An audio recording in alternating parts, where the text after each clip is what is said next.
ವರ್ಷಗಳಿಂದ ಈ ಒಂದು ಗ್ಯಾಸ್ಟ್ರಿಕ್ ಪ್ರಾಬ್ಲಮ್ ಇದರಿಂದ ಯಾಕಂದರೆ ಇದು ಈ ಗ್ಯಾಸ್ಟ್ರಿಕ್ ಪ್ರಾಬ್ಲಮ್ ಅನ್ನುವಂಥದ್ದು ಕೇವಲ ಹೊಟ್ಟೆಗಷ್ಟೇ ಅಲ್ಲ, ತಲೆನೂ ಬಿಸಿ ಮಾಡಿಬಿಡತ್ತೆ. ಏನಾಗ್ತಿದೆ ಈಗ ನನಗೆ ಗೊತ್ತಾಗಿದ್ದು ಹೆಂಗೆ ಅಂದ್ರೆ ಈಗ ಬೆಳಗ್ಗೆ ಎದ್ದ ತಕ್ಷಣ ಬ್ಲೋಟಿಂಗ್ ಇರುತ್ತೆ, ಈಗ ಇದೆ ಇಲ್ಲ ಅಂತಿಲ್ಲ, ಆದ್ರೆ ಡ್ರಾಸ್ಟಿಕ್ ಡಿಫರೆನ್ಸ್ ಇದೆ. ಹಾಗೆ ಮತ್ತೆ ಮುಂಚೆ ಮೆಟ್ಲ ಹತ್ಬೇಕಾದ್ರೆ ನನಗೆ ಗ್ಯಾಸ್ಟ್ರಿಕ್ ಇದ್ರೆ ಅಲ್ಲಿ ಜಾಯಿಂಟ್ಸ್ ಎಲ್ಲ ಪೇನ್ ಬರ್ತಾ ಇತ್ತು, ಈಗೆಲ್ಲ ತುಂಬಾನೇ ಕಡಿಮೆ ಆಗ್ಬಿಟ್ಟಿದೆ. Wonderful wonderful. ಪ್ರಾಬ್ಲಮ್ ಇದೆ, ಬಟ್ ನಾನು ಹೇಳಿಲ್ಲ ನಿಮ್ಗೆ 50% ಗಿಂತ ಕಡಿಮೆ ಆಗಿದೆ ನನ್ನ ಪ್ರಕಾರ ಈಗ. ವಂಡರ್ಫುಲ್. ಯಾಕಂದ್ರೆ ಜಸ್ಟ್ 1 month ಅಲ್ಲಿ ಇಷ್ಟು ಚೇಂಜಸ್ ಆಗ್ತಾ ಇರೋದು ತುಂಬಾ ಸಂತೋಷದ ವಿಷಯ ಇದು. ಮತ್ತೆ ನಾನು ಅಂದ್ರೆ ನಿಮ್ಗೆ ಈಗ ಮಧ್ಯ ಒಂದ್ 3 ದಿನ ಏನಾಯ್ತು, ಔಟ್ ಸ್ಟೇಷನ್ ಹೋಗಿದ್ದಾಗಿಂದ ಸ್ವಲ್ಪ ಇದು ಟೈಮ್ ಔಷಧಿ ತಗೊಳ್ಳೋದ್ರಲ್ಲಿ ಏರ್ಪೇರಲ್ಲ ಆಯ್ತು, ಸ್ವಲ್ಪ ಕರೆಕ್ಟ್ ಟೈಮ್ ತಗೊಳ್ಳೋದಾಗ ಆಗ್ಲಿಲ್ಲ. ಮತ್ತೆ ಅದನ್ನ ಇನ್ನು ಕರೆಕ್ಟ್ ಮಾಡಿದ್ರೆ ಇನ್ನೂ ಎಫೆಕ್ಟ್ ಇರ್ತಿತ್ತು ಅಂತ ಕಾಣ್ತಾ ಇಲ್ಲ. ನಾನು ಸ್ವಲ್ಪ ಅದನ್ನ ಫಾಲೋ ಮಾಡಕ್ ಆಗ್ಲಿಲ್ಲ. ಪರವಾಗಿಲ್ಲ, ಬಟ್ ಇವಾಗ ಇಷ್ಟು ಅರ್ಥ ಆಯ್ತಲ್ಲ ಅಂದ್ರೆ ಇನ್ನೂ ಕಾನ್ಫಿಡೆನ್ಸ್ ನಿಮಗೂ ಬರುತ್ತೆ. ಆ್ಯಂಡ್ ನಿಮ್ಮ ದೇಹ ಎಷ್ಟು ಚೆನ್ನಾಗಿ ಸ್ಪಂದಿಸ್ತಿದೆ ಅಂತ ಈಗ ಗೊತ್ತಾಯ್ತಲ್ವಾ. ಸೊ ನಾವು ಇನ್ನೂ ಫರ್ದರ್ ರಿಸಲ್ಟ್ ಬಗ್ಗೆ ವರ್ಕ್ ಮಾಡ್ಬೋದು ಈಗ ನೆಕ್ಸ್ಟ್ ಕೋರ್ಸಲ್ಲಿ, ಗೊತ್ತಾಯ್ತಾ. ಅದರಲ್ಲೂ ಏನು ಗೊತ್ತಾ ಸರ್, ಆನ್ಲೈನಲ್ಲಿ ಡಾಕ್ಟರ್ಸಿಗೆ ಇದು ಯಾವತ್ತೂ ಚಾಲೆಂಜಿಂಗ್ ಆಯಿತಾ. ಯಾಕಂದರೆ ಒಬ್ಬ ವ್ಯಕ್ತಿಯನ್ನು ನೋಡಿ ಚೆಕಪ್ ಮಾಡೋದು ಬೇರೆ, ಆನ್ಲೈನಲ್ಲಿ ಡಿಸೈಡ್ ಮಾಡೋದು ಬೇರೆ. ಸೊ ಆನ್ಲೈನಲ್ಲಿ ಕೂಡ ಇಂಥ ಒಳ್ಳೆ ರಿಸಲ್ಟ್ ಸಿಗೋದು ನಮಗೂ ಒಂಥರ ಖುಷಿ ಕೊಡುತ್ತೆ. ನಾನು ಟ್ರೈ ಮಾಡಿದ್ರೆ ಔಷಧಿಗಳೇ ಇಲ್ಲ, ಎಲ್ಲ ಆಯುರ್ವೇದ ಹೋಮಿಯೋಪತಿ, ಅವಸಲ ಆಯುರ್ವೇದ ಅವಸಲ ಹೋಮಿಯೋಪತಿ ಅಂತ 8 ವರ್ಷದಿಂದ ಮಾಡ್ತಾನೆ ಇದ್ದೀನಿ. ಆ ಕಡೆ ಈ ಕಡೆ ಯಾವುದು ಸರಿ ಹೋಗ್ತದೆ. ಹಾಗೆ. So finally I am happy that you are seeing the changes. So ಆದಷ್ಟು ಬೇಗ ನೀವು ಹುಷಾರಾಗಿ ನಮ್ಮ ಔಷಧಿನೂ ಇಲ್ಲದೆ ಆರಾಮಿರೋ ಹಾಗೆ ಆಗಬೇಕು. ಆಗತ್ತೆ ಸರ್. ನನಗೆ ಮೂಡ್ ಸ್ವಿಂಗ್ ಎಲ್ಲ ಆಗ್ತದೆ ನಿಮ್ಗೆ ಹೇಳಿದ್ದೆ ಲಾಸ್ಟ್ ಟೈಮ್. ಹೌದು. ಈಗ ಅವೆಲ್ಲ ಕಡಿಮೆ ಆಗಿದೆ ಆಕ್ಚುಲಿ. ನನಗೆ ಸ್ವಲ್ಪ ಈಗ ಟೆಂಪರ್ಮೆಂಟ್ ಇಂಪ್ರೂವ್ ಆಗಿದೆ ಅಂತ ನನಗೆ ಅನಿಸ್ತಾ ಇದೆ. Wonderful wonderful. ನೋಡಿ ಅಲ್ಲಿಗೆ ಎಲ್ಲ ವಿಷಯನೂ ಈಗ ಅರ್ಧಕ್ಕರ್ಧ ನಮ್ಮ ಮೂಡ್ ಸ್ವಿಂಗ್ಸ್ ಹಾಗೂ ಟೆಂಪರ್ಮೆಂಟ್ ಕಮ್ಮಿ ಆಯಿತು ಅಂತಂದರೆ we can deal everything in a much better way ಅಂತ ಅಲ್ವಾ. ಒಂದು ಹೆಲ್ಪ್ ಬೇಕು ಏನಂದ್ರೆ, ನನಗೆ ತಲೆನೋವು ಬರ್ತಿತ್ತು ಅಂತ ಹೇಳಿದೆ, ಅದು ತುಂಬಾ ಕಡಿಮೆ ಆಗಿದೆ ಇನ್ಸೆನ್ಸ್. ಒಂಥರ ಏನೋ ಅದಕ್ಕೆ ಔಷಧಿ ಸೇರಿಸ್ಬೋದು. ನೀವೇನೋ ಒಂದು ಮಧ್ಯಾಹ್ನ ಒಂದು ತಗೊಳಕ್ ಕೊಟ್ಟಿದ್ದೀನಿ, ಅದು ಶೂಲಾನಿ ಅಂತ. ಕರೆಕ್ಟ್. ಅದಕ್ಕೆ ಏನಾದ್ರು ಬೇರೆ ಬಾಂಬ್ ತರ ಏನಾದ್ರು ಕೊಡ್ತೀನಿ. ಅದನ್ನ ಕೊಟ್ಟಿರ್ತೀನಿ. ಶಿರಶೂಲಾದಿ ಒಟ್ಟಿನೂ ಒಂದು ಮಾಡಿಕೊಡ್ತೀನಿ. ಜೊತೆಗೆ ನಿಮಗೆ ತಲೆಗೆ ಹಚ್ಚೋದಕ್ಕೂ ಒಂದು ಡ್ರಾಪ್ ಮಾಡಿ ಕೊಡ್ತೇನೆ, ಚಿಕ್ಕದು. ನೀವು ಪಾಕೆಟಲ್ಲೇ ಕ್ಯಾರಿ ಮಾಡ್ಬೋದು ಅದನ್ನು ನೀವು ತಲೆನೋವು ಬಂದಾಗ ಹಚ್ಚಲಿಕ್ಕೆ. ಹಾಗೆ ಆಗ್ಬೋದಾ?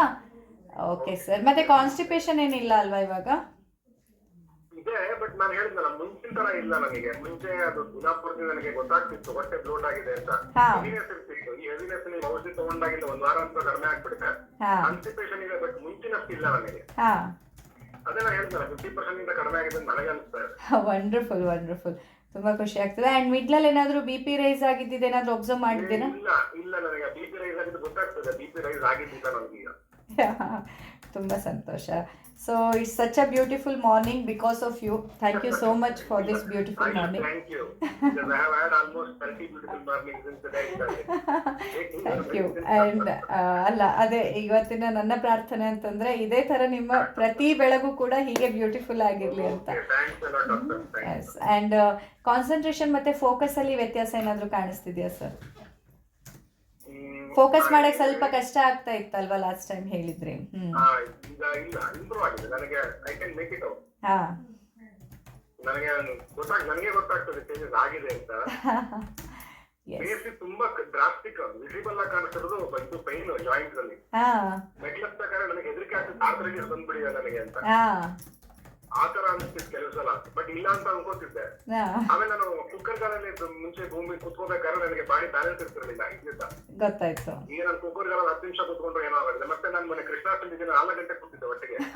ವಂಡರ್ಫುಲ್. 4 ಗಂಟೆ ನಾನು 4 ಗಂಟೆ 2 ಗಂಟೆ ಮೇಲೆ ಕೂತ್ರೆ ಬ್ರೈನ್ ತುಂಬಾ ಕಾಲು ನೋಡ್ತಾ ಇತ್ತು. ಅದೇ ಸರ್, ಅಂದ್ರೆ ನೋಡಿ ನಮ್ಮ ಡೈಜೆಷನ್ ಹಾಗೂ ನಮ್ಮ ಜಾಯಿಂಟ್ ಸಿಂಪ್ಟಮ್ಸ್ ಎಷ್ಟು ರಿಲೇಟೆಡ್ ಅಂತ. ಎಷ್ಟೊಂದು ಸತಿ ಈವನ್ ಈಗ ತುಂಬ ಜನ ಆರ್ಥರೈಟಿಸ್ ಅಂತ ಪೇಷಂಟ್ ಬಂದಿರುವಾಗಲೂ ಇನಿಷಿಯಲಿ ಅಂದರೆ ಎಷ್ಟೋ ವರ್ಷಗಳ ಹಿಂದೆ ಅವರಿಗಿದು ಗಟ್ಟಿಂದನೇ ಶುರುವಾಗಿರುತ್ತೆ, ಹೊಟ್ಟೆಯಿಂದನೇ ಸ್ಟಾರ್ಟ್ ಆಗಿರುತ್ತೆ. ಬಟ್ ನೆಗ್ಲೆಕ್ಟ್ ಮಾಡಿರ್ತಾರೆ ಅವಾಗದು. ಅಂದರೆ ಹೊಟ್ಟೆ ಸಮಸ್ಯೆನೇ ಬೇರೆ, ಗಂಟಿನ ಸಮಸ್ಯೆನೇ ಬೇರೆ ಅಂತ ಅಂದ್ಕೊಂಡಿರ್ತಾರೆ. ಬಟ್ ಇನ್ ರಿಯಾಲಿಟಿಯಲ್ಲಿ ಆ ಹೊಟ್ಟೆ ಸರಿ ಆಗ್ತಾ ಬಂದಂತೆ. ಓಹೋ, ಸೂಪರ್ ಸರ್, ಸೂಪರ್. ಸ್ವಲ್ಪ ಕಾಲ ನೋವಿತ್ತು, ನೋವಿಲ್ಲ ಅಂತ ಹೇಳ್ತಿಲ್ಲ. ಅಂದ್ರೆ ಚಿಕ್ಕ ದೇವರ ಮನೆ ಅಲ್ಲಿ ಕೂತಾಗ ಅಂದ್ರೆ ಮುಂಚೆ ಕಂಪೇರ್ ಮಾಡಿದ್ರೆ ನನಗೆ ಆಗ್ತಿರ 4 ಗಂಟೆ ಕೂತ್ ನಾನು ಅಂತ. ತುಂಬ ಸಂತೋಷ, ತುಂಬಾ ಸಂತೋಷ. ಆಗಲಿ ಸರ್, ಅದೇ ಈ ಸತಿ ಔಷಧಿಯಲ್ಲೂ ಇದ್ ಮಾಡಿ ಕಳಿಸ್ಕೊಡ್ತೀನಿ. ಆ್ಯಂಡ್ ಎಲ್ಲದೂ ಔಷಧಿ ಖಾಲಿ ಆಗಿದೆ ಅಲ್ವಾ? ಓಕೆ ಓಕೆ, ನೆಕ್ಸ್ಟ್ ಟೈಮು ಖಾಲಿ ಆಗೋಕ್ಕಿಂತ ಮೊದಲೇ ಇದು ತಗೊಳ್ಳಿ, ಸೊ ದಟ್ ಮತ್ತೆ ಡಿಸ್ಕಂಟಿನ್ಯೂ ಆಗೋದು ಬೇಡ. ಯಾಕಂದರೆ ಹೋಪ್ಫುಲಿ ಈಗಾದ ರೀತಿಲೇ ಇಂಪ್ರೂವ್ಮೆಂಟ್ ಆಯಿತು ಅಂತಂದರೆ ನಾನು ನೆಕ್ಸ್ಟ್ ಟೈಮ್ ಡೋಸೇಜ್ ಎಲ್ಲ ಇನ್ನೂ ಕಮ್ಮಿ ಮಾಡಿ ಕೊಡ್ತೀನಿ. ಅದಕ್ಕಾಗಿ ಡೋಸೇಜನ್ನು ಇನ್ನೂ ಕಮ್ಮಿ ಮಾಡ್ತಾ ಮಾಡ್ತಾ ಇನ್ನು ಅದೇ ಇನ್ನು ನಿಮ್ಮ ದೇಹವೇ ಸಮರ್ಥ ಆಗಿಬಿಡತ್ತೆ. ಆವಾಗ ನಿಮಗೆ ನಮ್ಮ ಅಗತ್ಯ ಬೇಕಾಗಿರಲ್ಲ ಅಂತ. ಹಾಗೆ okay sir, thank you. Have a nice day. ಶುಭ ದಿನ.